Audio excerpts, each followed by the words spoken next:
At 9:40 in the morning on July 25, 1944, General Lieutenant Fritz Bayerlein stood in a field headquarters 2 miles south of the St. Lo to Perriers Road in Normandy, watching the sky fill with American bombers. The summer air was warm. The morning had dawned clear after days of rain and overcast that had delayed the attack everyone knew was coming. French farmland stretched around him, divided by the ancient hedgerows that had made this campaign a grinding nightmare for both sides. Somewhere to the north, American infantry waited in their foxholes for the signal to advance. Bayerlein was 45 years old. He had commanded the Panzer Lehr division for 6 months. Before that, he had served as Erwin Rommel's chief of staff in North Africa, standing beside the Desert Fox through the victories at Gazala and Tobruk and the defeat at El Alamein. He had commanded the 3rd Panzer Division on the Eastern Front, breaking out of Soviet encirclement at Kirovograd against Hitler's explicit orders. He had faced British tanks at El Alamein, American infantry in Tunisia, Soviet T-34s at Kursk. In 27 years of military service, Fritz Bayerlein had witnessed every form of combat the 20th century could produce. He had survived desert warfare, Arctic cold, artillery barrages, and air attacks. He carried wounds from multiple campaigns. He wore the Knight's Cross with oak leaves and swords, one of Germany's highest decorations for valor. But Fritz Bayerlein had never seen anything like what was coming toward him now. 1,500 heavy bombers, B-17 flying fortresses, and B-24 Liberators stretching from horizon to horizon. Behind them, another 1,000 medium bombers and fighter bombers. Nearly 3,000 aircraft in total, carrying over 4,000 tons of high explosives and napalm, all of it aimed at a rectangle of Norman countryside, 6 kilometers long and 2 kilometers wide. Bayerlein's division was sitting directly in the center of that rectangle. What happened over the next 96 hours would transform the most elite armored formation in the German Wehrmacht from a feared fighting force into scattered wreckage. It would kill or wound over 70% of the men under Bayerlein's command. It would mark the moment when Germany lost control of France forever.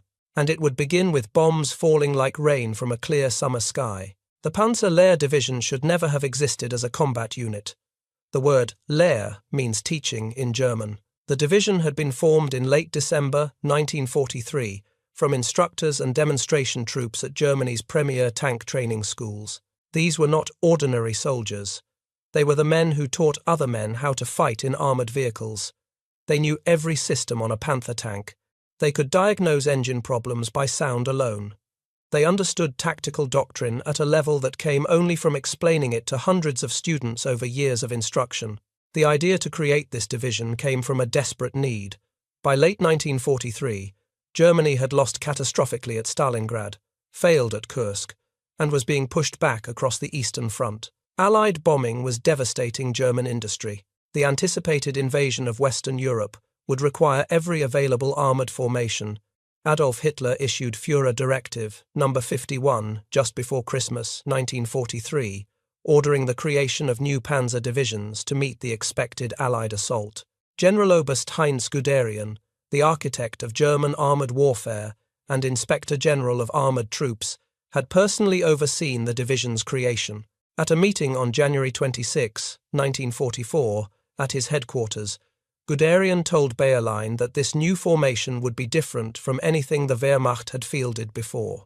It would serve as a model for future panzer divisions, a demonstration of what German armoured forces could achieve with the best equipment and the best trained men. It would be lavishly equipped to levels that standard divisions could only dream about, and it would be commanded by Bayerlein because of his unique experience fighting the British and Americans in the desert, where he had learned firsthand how the Western Allies made war. The division that assembled in the Nancy-Verdun area of northeastern France that winter was extraordinary by any measure.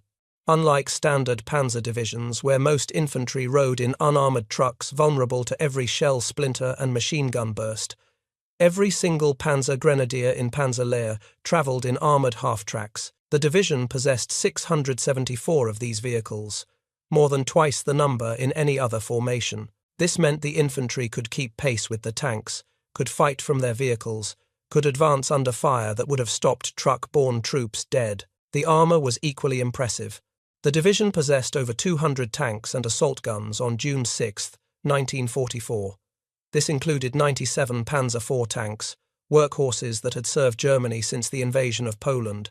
It included 86 of the new Panther medium tanks, 45-ton monsters with their deadly 75mm high-velocity guns capable of destroying any Allied tank at ranges exceeding 1,000 meters. The gun on a Panther could penetrate the armor on a Sherman tank from over 2 kilometers away. At normal combat ranges, American tankers had almost no chance.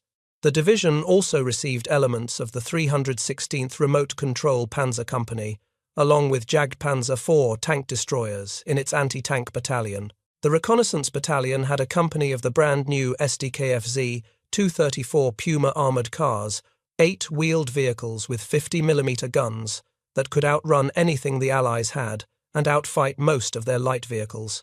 Even the artillery was fully motorized and armored, capable of keeping pace with the tanks and providing immediate fire support. But the equipment was only part of what made Panzer Lehr exceptional. The men themselves were veterans, with experience that could not be replicated. 60% had fought on the Eastern Front against the Soviets, or in North Africa against the British and Americans. Many had earned their decorations in the desperate fighting at Stalingrad, Kursk, or Tunisia. They had survived the destruction of entire divisions and been selected specifically for their ability to teach what they had learned. Most had served as tank instructors at the Panzertruppenschule, the Panzer Troops School, at Wunsdorf or other training facilities across Germany. This meant they understood armored warfare at a level few combat soldiers ever achieved. They could explain the theory behind flanking maneuvers. They knew why certain terrain favored the attacker or defender. They had spent years breaking down complex tactical situations into lessons that green recruits could understand and apply. These men wore a distinctive uniform.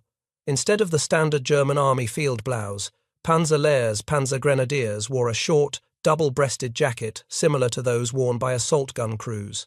It was a small thing, but it set them apart. They were not ordinary soldiers. They were the teachers, the demonstration troops, the model for what German armoured infantry should become. The average age in the division was just 21.5 years, young enough to be aggressive, to take risks, to charge forward when veterans might hesitate, but experienced enough to know when aggression became foolishness. It was a rare combination, produced by careful selection from training units across the Wehrmacht. By June 1944, when the division completed its formation and training, it numbered 14,634 officers and men. It was the strongest armoured division in the German order of battle. Field Marshal Erwin Rommel called it the finest panzer division in the West. The great weakness, as some German officers noted quietly, was that it concentrated the cream of Germany's tank commanders and instructors in a single unit. If Panzer Lehr was destroyed, Germany would lose not just a division but an entire generation of armoured warfare expertise. When Allied forces stormed ashore at Normandy on June 6, 1944, Panzer Lehr was positioned near Chartres, about 150 kilometers from the beaches. As part of the Strategic Armoured Reserve under Panzer Group West, the division could only be released with Adolf Hitler's personal authorization. This requirement existed because Hitler feared the Normandy landing was a feint, a diversion to draw German forces away from the real invasion site at Pas-de-Calais. That authorization did not come on D-Day. Hitler slept late that morning, and his staff was reluctant to wake him with news they were not certain about. When he finally awoke and learned of the landings, he still believed it was a trick. The 15th Army, with its panzer reserves, must remain at Pas-de-Calais to meet the main assault that was surely coming. Hour after hour passed, while German armour sat in its assembly areas, waiting for orders that did not come. By the time the release order finally arrived on June 7th, precious hours had been lost. The Allies had established beachheads. They were pushing inland. Every minute of delay allowed them to bring more men and equipment ashore. Bayerlein received instructions to move his division to the invasion front immediately and attack the Allied positions. The march to Normandy became a nightmare that veterans of Panzer Lehr would never forget. Allied aircraft ruled the skies. The Luftwaffe, stretched thin across multiple fronts, could provide almost no cover. Typhoon fighter bombers from the Royal Air Force and P-47 Thunderbolts from the United States Army Air Force prowled the roads of France, attacking anything that moved during daylight hours. Bayerlein tried moving at night, but even this was not safe. The roads were clogged with other units also trying to reach the front. Villages created bottlenecks where vehicles bunched up, and Allied night fighters, guided by radar and flares, could still find targets in the darkness. Bayerlein later reported losing 84 half-tracks, 90 trucks, and 5 tanks before his division even reached the front lines. Some vehicles burned where they stopped, hit by rockets or machine gun fire from diving aircraft. Others were abandoned in ditches, their fuel tanks punctured, their crews killed or scattered into the fields. The division that was supposed to throw the Allies back into the sea lost a significant portion of its transport simply trying to reach the battle. The division reached the front lines on June 8th and was immediately committed to battle against British forces near Caen. There was no time for rest, no time for reconnaissance, no time to develop a coordinated attack plan. Allied pressure was too great. Panzer was thrown into the line to plug a gap that threatened to rupture the entire German position. For the next 7 weeks, the division fought without meaningful rest or reinforcement. The terrain was the Norman bocage, a landscape unlike anything most of the veterans had experienced. Small fields, some no larger than a tennis court, were surrounded by ancient hedgerows that had grown for centuries. These were not ordinary hedges. They were dense masses of vegetation growing atop earthen banks several feet high, their roots intertwined, their branches forming impenetrable walls. The thick vegetation made it almost impossible for tanks to maneuver off-road. A Panther that tried to crash through a hedgerow would rear up, exposing its thin belly armor to enemy fire. Most tanks had to use the gaps where gates had been cut through the hedgerows, but these gaps were obvious choke points where the enemy would be waiting. Every hedgerow could hide an anti-tank gun. Every sunken lane could conceal infantry with bazookas, or the British equivalent, the Pi-AT anti-tank weapon. A tank commander scanning the terrain ahead might see nothing but peaceful farmland. The hidden gun that killed him would fire from less than 50 meters away. The fighting was intimate and brutal. Engagements happened at ranges measured in yards, not kilometers. The long-range gunnery skills that made German tankers so deadly on the open steppes of Russia were almost useless here. What mattered was reaction time, the ability to spot the enemy a fraction of a second before he spotted you. What mattered was luck. On June 13th, the British 7th Armoured Division, the famous Desert Rats, attempted to outflank Panzer positions around Tilly-sur-Seulles. The British seized the village of Villers-Bocage and threatened to cut off the entire division. What followed was one of the most famous tank engagements of the war.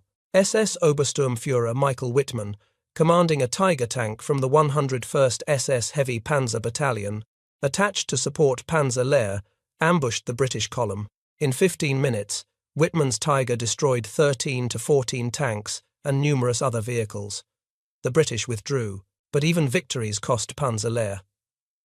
The fighting around Tilly-sur-Seulles ground on for weeks. By the end of June, the division had suffered nearly 3,000 casualties. It had lost 51 tanks and assault guns, 82 half-tracks, and almost 300 other vehicles. The elite formation that had entered combat 3 weeks earlier was already badly diminished. On July 7th, Bayerlein received orders to pull out of the British sector and move west to face the Americans near St. Lo. The bocage around St. Lo was even worse than what they had left behind. The Americans were pushing hard, and Panzer Lehr was needed to plug holes in the line. On July 10th, Bayerlein launched a counterattack against American positions near the village of Le Desert. It was a disaster. American M10 tank destroyers and fighter bombers caught the attacking force in the open. 30 tanks were destroyed in a single day. The survivors withdrew across the Via Canal with the Americans in pursuit. For the next 2 weeks, Panzer Lehr fought a desperate defensive battle. Every day brought more casualties, more destroyed vehicles, more ground lost. On July 19th, St. Lo finally fell to the Americans after savage fighting that cost them 5,000 men. Bayerlein knew what was coming next. The Americans would try to break out. What he did not know was the scale of what Lieutenant General Omar Bradley was planning. Bradley had spent weeks developing a plan to break the stalemate in Normandy. By mid-July, the Allied position was becoming dangerous. Over 1 million men had come ashore since D-Day, but they remained wedged in a bridgehead roughly 50 miles wide and 20 miles deep. Casualties on both sides exceeded 100,000. The dense bocage favoured the defenders. Every advance cost blood out of proportion to the ground gained. Some American officers were privately comparing the situation to the trenches of World War I. The British and Canadians had tried repeatedly to break through around Caen.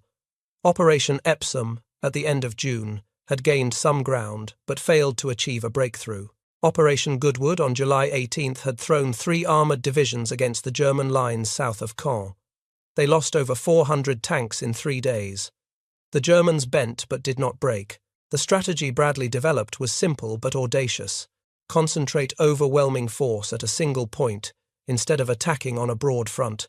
Use massive aerial bombardment to destroy the defenders before the ground assault began. Then push armoured columns through the gap before the Germans could react. Speed and violence would substitute for the grinding attritional combat that had characterized the campaign so far. The plan was code-named Operation Cobra. It would be the most concentrated application of air power in support of ground forces that the war had yet seen. Major General J. Lawton Collins, commander of the 7th Corps, would lead the main assault.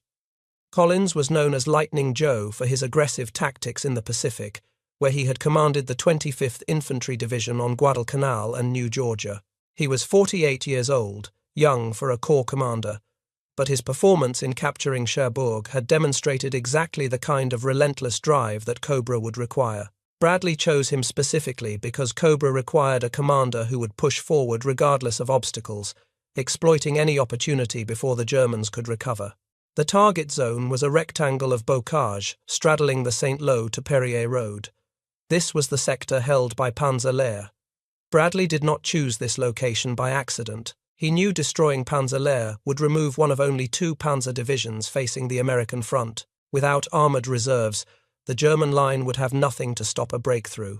The aerial bombardment would be unlike anything attempted before in support of ground operations.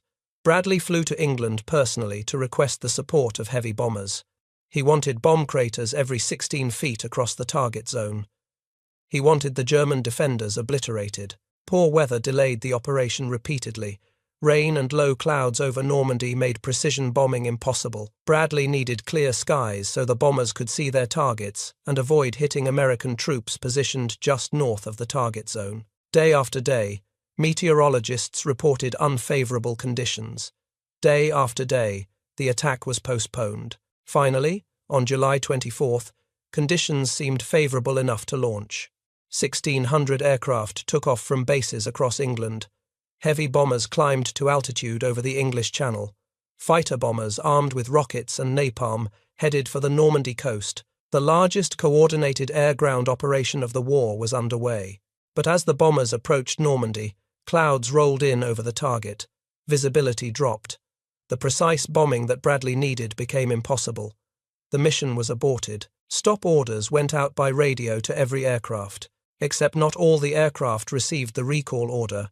Some bombers had already released their payloads when the cancellation came through. Their bombardiers had identified what they believed were valid targets and toggled their bombs away before the abort signal reached them. Others could not hear the radio calls through atmospheric interference. Still, others had equipment failures that prevented them from receiving communications. Bombs fell on American positions.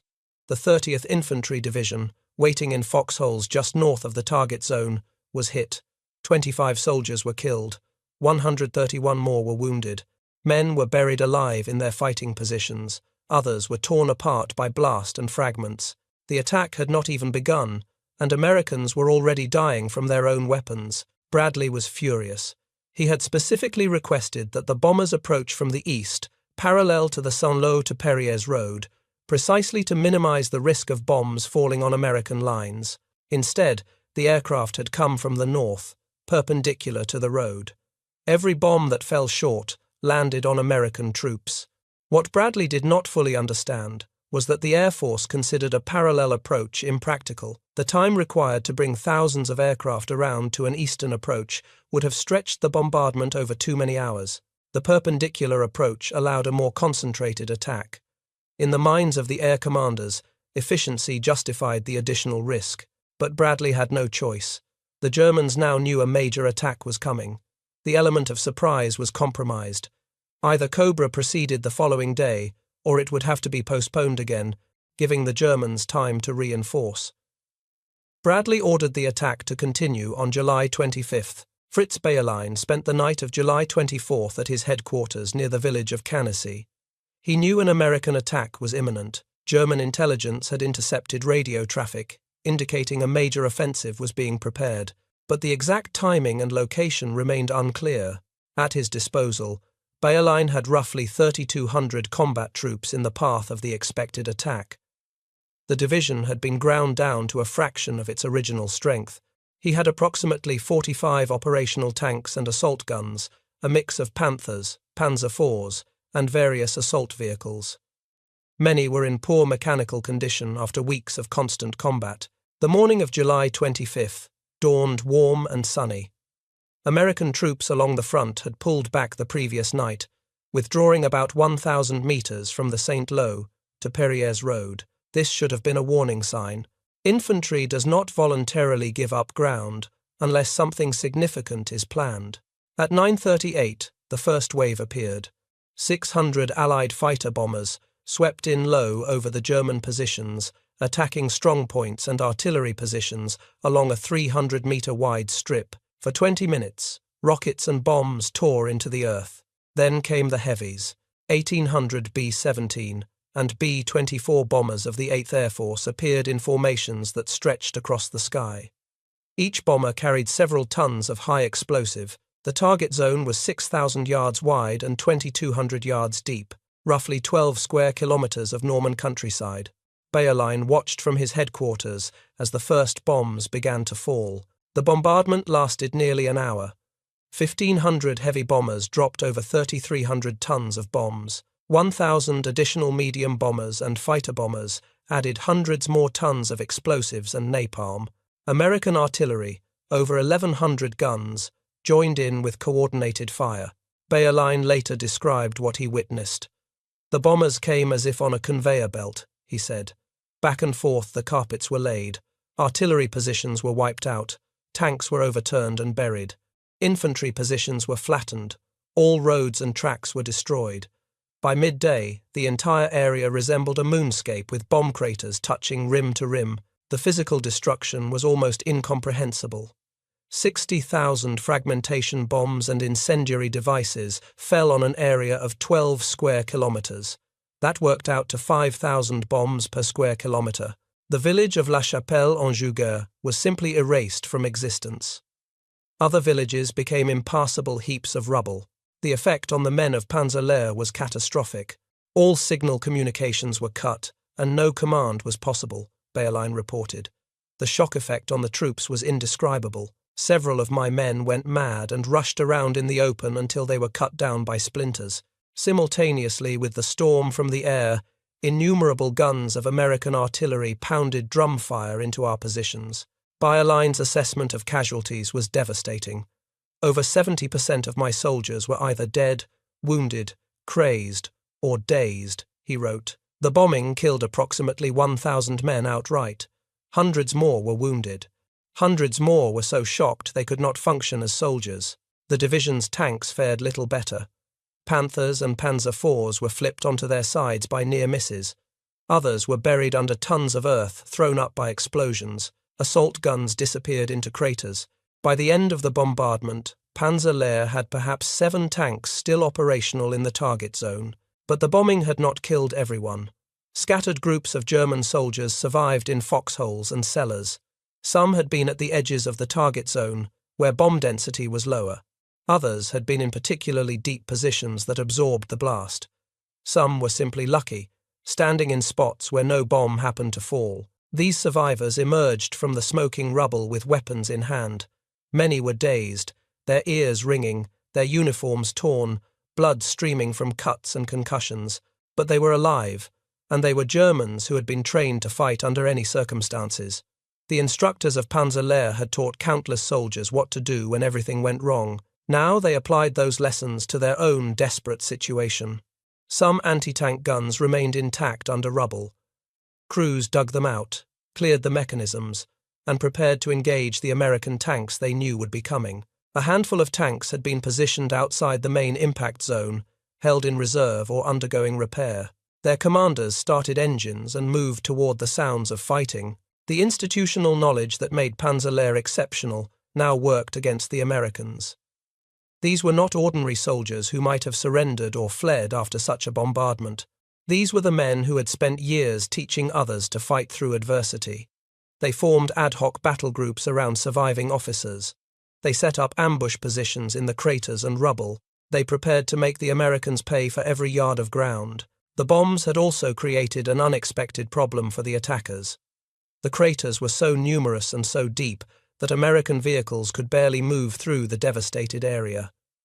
Roads had ceased to exist. Farmland had been transformed into a moonscape. The landscape itself had become an obstacle course of churned earth, shattered vehicles, and debris. American tankers trying to advance found their Shermans bogging down in the soft soil of fresh craters. Infantry had to climb over mountains of rubble that just hours before had been villages. The precision destruction that was supposed to open a highway for exploitation had instead created a maze that slowed the attackers and gave the defenders precious time to organize. The bombardment claimed American lives as well. Despite orders for bombers to approach from the east, parallel to the St. Lo to Perriers Road, most aircraft came in from the north, perpendicular to the front line. Smoke and dust from the initial explosions obscured the target area. Bombardiers in following waves could not see the markers that were supposed to guide them. Some aimed at the smoke, not realizing it had drifted north over American positions. Others made genuine errors in navigation, their calculations thrown off by winds or equipment malfunctions. Bombs fell short. 111 American soldiers were killed in the friendly fire incident. 490 more were wounded. Men who had survived weeks of combat in the bocage died under bombs dropped by their own countrymen. Among the dead was Lieutenant General Leslie J. McNair, commander of Army Ground Forces, and one of the most important figures in the American military establishment. McNair had spent the war years building the army that was now fighting in France. He had developed training programs, organized divisions, and prepared millions of men for combat. At 61 years old, he had more influence over the shape of the American army than any officer except George Marshall himself. McNair had come to Normandy as an observer and as part of a deception operation. George Patton, who had been commanding the fictional 1st United States Army Group to fool the Germans into expecting an invasion at Pas de Calais, was about to take command of the real Third Army. Someone with equivalent prestige had to take over the fictional command to maintain the deception. McNair was that man. But McNair had another reason for being at the front. He wanted to see if the training methods he had developed were actually working. He wanted to observe American soldiers in combat, to see if the lessons he had insisted upon were being applied. It was typical of McNair, who had a reputation for wanting to see things for himself rather than relying on reports. He was crouching in a foxhole with soldiers of the 2nd Battalion, 120th Infantry Regiment, of the 30th Infantry Division, when the bombs began falling around them. There was no warning. The sound of aircraft engines was drowned out by explosions already in progress. Men dove for cover as the earth erupted around them. A bomb landed directly in McNair's position. The blast threw his body 60 feet and mangled it beyond recognition. Identification was possible only because of the 3 stars on his collar. At 61 years old, after more than 40 years of military service, Leslie McNair died in a foxhole in Normandy, killed by American bombs. McNair was the highest-ranking American officer killed in combat during World War II. His death was kept secret for weeks to preserve the deception operation he had been supporting. He was buried quietly, with only a handful of senior officers present. No band played. No salute was fired. Bradley, Hodges, and Patton attended, but the ceremony was brief and private. The army could not afford to let the Germans know that the commander of 1st Army Group was dead. War correspondent Ernie Pyle was with the 4th Infantry Division when the bombs began falling short. Pyle was 43 years old, a small, thin man with a quiet manner who had become famous for writing about ordinary soldiers. He had covered the war in North Africa, Sicily, and Italy. His columns appeared in 400 daily newspapers across America. Soldiers loved him because he told their stories without glamour or propaganda. He wrote about fear, exhaustion, and death, with an honesty that the official communiques never approached. Pyle described what he experienced in a column published weeks later. "It is possible to become so enthralled by some of the spectacles of war that you are momentarily captivated away from your own danger," he wrote. That is exactly what happened to him and a small group of soldiers watching the bombardment that day. They stood in the open, mesmerized by the greatest concentration of air power any of them had ever witnessed. Bombers filled the sky from horizon to horizon. Explosions rolled across the German positions like waves breaking on a shore. It was spectacular and terrible, a demonstration of American industrial might that seemed to make the outcome of the war inevitable. As we watched, Pyle wrote, there crept into our consciousness a realization that windrows of exploding bombs were easing back toward us, flight by flight, instead of forward. The pattern of destruction was moving in the wrong direction. Each successive wave of bombers was releasing slightly earlier than the one before. The carpet of explosions was creeping north, toward the American lines, toward the spot where Pyle and the soldiers stood watching. An indescribable kind of panic comes over you at such times, Pyle wrote. We stood tensed in muscle and frozen in intellect, watching each flight approach and pass over us, feeling trapped and completely helpless. Then the bombs were falling on them. Pyle dove under a wagon, squirming into whatever cover he could find. The feeling of the blast was sensational, he wrote. The air struck you in hundreds of continuous flutters. Your ears drummed and rang. You could feel quick little waves of concussions on your chest and in your eyes. There was no way to describe the sound and fury of those bombs except to say it was chaos and a waiting for darkness. Men around Pyle were hit. Some were killed instantly. Others screamed with wounds. The correspondent, who had survived 2 years of frontline reporting, nearly died that morning under American bombs. Pyle called it the most sustained, horrible thing he had ever gone through. He survived, but the experience shook him badly. Within weeks, he would write that he had lost track of the point of the war. By September, he would publicly apologize to his readers, saying that if he heard one more shot or saw one more dead man, he would go off his nut. The bombing of July 25th broke something inside Ernie Pyle that never fully healed. At 1100 hours, the infantry began to move. The 9th and 30th Infantry Divisions pushed forward into the devastated zone. Collins expected rapid progress. The bombardment should have eliminated organized resistance. Instead, the advancing Americans found themselves fighting for every hedgerow. Scattered German survivors, many still dazed from the bombing, manned improvised strongpoints. Anti-tank guns that had somehow survived the barrage opened fire. A handful of tanks appeared from positions outside the impact zone. Bayerline's men were fighting from instinct, not from coordinated command. Communication lines had been severed. Headquarters had been destroyed. Unit commanders were dead or missing. But the individual soldiers and small groups that remained put up fierce resistance. By the end of July 25th, Collins' corps had advanced only about 2,000 yards, far short of the day's objectives. American commanders at all levels reported disappointment. The aerial bombardment seemed to have failed. But Bradley and Collins saw something the frontline commanders missed. The German resistance, though fierce in spots, was disorganized and patchy. There was no coordinated counterattack, no armored reserve moving to seal the breach. The defensive crust had been broken. What remained was the dying convulsions of a shattered force. The reports from prisoners told the real story. German soldiers, captured on July 25th, described scenes of utter devastation. They spoke of comrades who had gone mad from the bombing, running through the explosions until they were cut down. They described bunkers collapsed with men still inside, tanks buried under tons of earth, entire company positions that had simply ceased to exist. The bombing had done far more damage than the initial ground reports suggested. Collins made a crucial decision that evening, one of those moments that separate great commanders from merely good ones. Despite the slow progress, despite the reports of continuing resistance, he ordered his armored exploitation force to push forward the next morning. The 3rd Armored Division and the 2nd Armored Division would advance through the infantry and exploit any openings. This was a gamble, Standard doctrine called for waiting until the infantry had secured the breakthrough before committing armor. Tanks operating without infantry support were vulnerable to close-range anti-tank weapons. If the German line held, Collins' armor could suffer heavy losses for no gain. But Collins understood that speed was essential.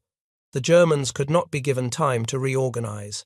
Every hour of delay allowed them to bring up reserves, establish new defensive positions, restore communications. The advantage created by the bombing was wasting away with every passing minute. It had to be exploited now, while the defenders were still reeling. The order went out. The tanks would move at dawn. On the German side, confusion reigned. SS Obergruppenführer Paul Hauser, commander of the 7th Army, struggled to understand what was happening. Communications with Panzer Lehr had been severed. Reports were fragmentary and contradictory. Hauser knew a major attack was underway, but the scale of the disaster remained unclear. Bayerlein spent July 25th trying to regain control of his division. It was nearly impossible. Most of his staff officers were casualties. The headquarters had been destroyed. Runners sent to locate surviving units often did not return. The division that had numbered over 3,200 combat troops that morning had effectively ceased to exist as a coordinated fighting force. Field Marshal Gunther von Kluge, commander of German forces in the West, understood better than Hauser how serious the situation had become. Late on July 25th, Kluge reported to Berlin that the front had burst, but he was distracted by events elsewhere. The British and Canadians had launched Operation Spring south of Caen that same day, and Kluge believed this might be the main Allied effort. He was wrong. Operation Spring was a supporting attack designed to pin German forces in place while Cobra achieved the breakout. But Kluge's attention remained divided during the critical hours when decisive action might have stabilized the line. July 26th brought the acceleration Collins had hoped for. American infantry continued grinding forward, reducing pockets of resistance. Behind them, armored columns began to move. The 3rd Armored Division pushed south from Marigny. The 2nd Armored Division drove toward Saint-Gilles. Bayerlein was still at his headquarters, trying to piece together what remained of his command. At some point during the day, vehicles from the 82nd Reconnaissance Battalion of the 2nd Armored Division roared past his position. Bayerlein watched American armored cars and half-tracks speeding down roads that should have been held by his troops. "How did American soldiers get this far behind our lines so quickly?" he asked his staff. No one had an answer. The Panzer Lehr Division had been responsible for defending the road from Saint-Gilles to Cannassy. After the bombing, that defense had collapsed. American armor was now exploiting the gap, driving deep into territory that should have been secure. Combat Command A of the 2nd Armored Division, under Brigadier General Maurice Rose, pushed through the night. By 2 in the morning on July 27th, Rose's tanks had advanced over 12 miles. They had lost fewer than 200 men and only 3 tanks. The German front had been penetrated beyond any possibility of quick repair. July 27th saw the breakthrough become a rout. American armored columns fanned out across the Norman countryside. The 30th Infantry Division captured Heberkreven. Elements of the 1st Infantry Division drove toward Marigny. The 3rd Armored Division pushed toward Cerisy-la-Salle. German attempts to reinforce the shattered line failed repeatedly. Hauser and Koltitz, commander of the 84th Corps, committed reserves to stop the American advance, but units sent forward were caught by American fighter bombers on the roads. One regiment dispatched to reinforce Panzer Lehr was destroyed before it reached the front. Kluge finally grasped the magnitude of the disaster. He ordered the 116th Panzer Division, recently transferred from the 15th Army sector, to launch a counterattack against the American flank. But the division was not in position. It would take days to organize any significant counter-thrust. By July 27th evening, the German 7th Army reported 7 ruptures in the line from east to west.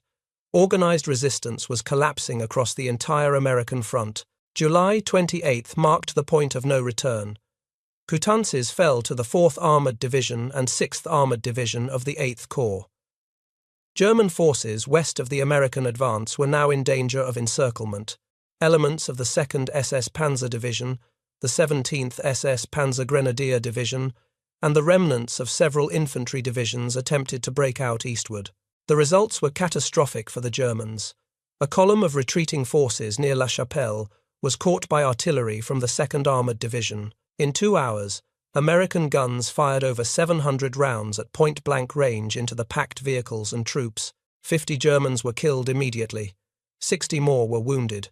197 surrendered. Over 260 combat vehicles were destroyed.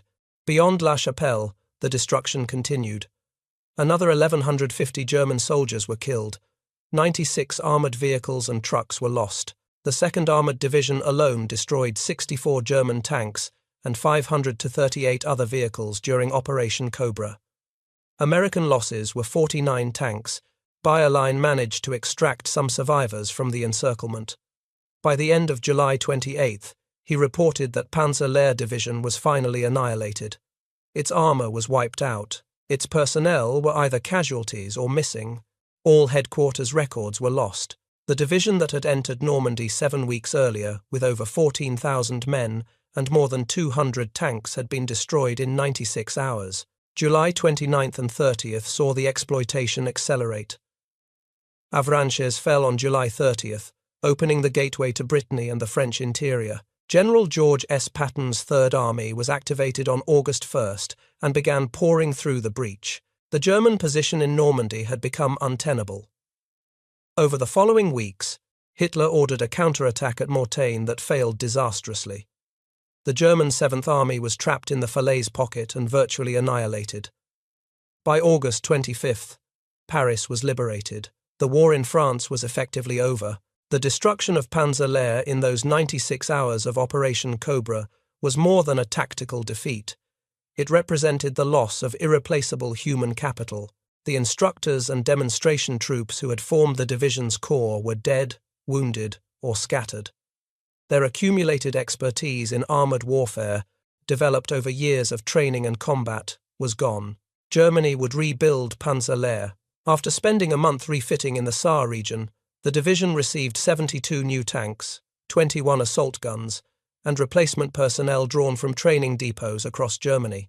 By November 1944, it was back in action for the Ardennes offensive, the Battle of the Bulge. Bayerlein led his rebuilt division in the attack toward Bastogne, where American forces were surrounded but refused to surrender. But the rebuilt division was a shadow of the original. The veteran instructors who had made Panzer Lehr exceptional could not be replaced. The new men were younger, less experienced, drawn from the bottom of Germany's dwindling manpower pool. They had not spent years teaching armoured warfare. They had received only the abbreviated training that late-war Germany could provide. They fought bravely, but they lacked the deep institutional knowledge that had set the original division apart. The division that attacked toward Bastogne was Panzer Lehr in name only.